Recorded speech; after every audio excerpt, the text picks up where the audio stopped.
Tapos na nga ang 12-day suspension ng It's Showtime at bumalik na ang noontime show sa ere nitong Sabado, October 28.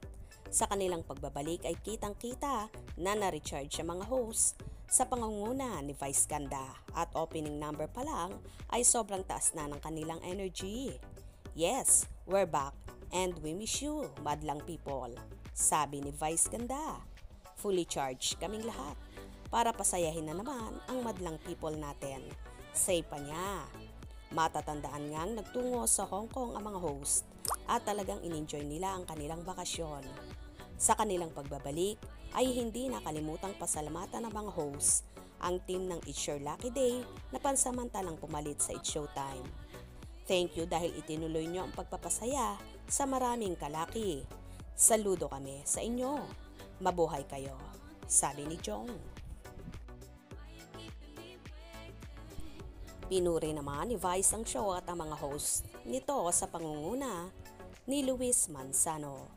Ang ganda-ganda nang na-provide nilang entertainment and pagsalo sa madlang people kay Luis at sa buong grupo nyo. Congratulations!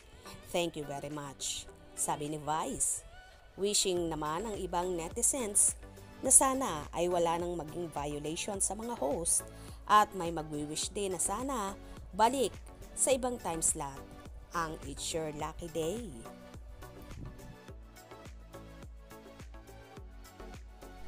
Well, super happy nga ni Meme Vice Ganda at ng buong Showtime family sa muli nilang pagbabalik.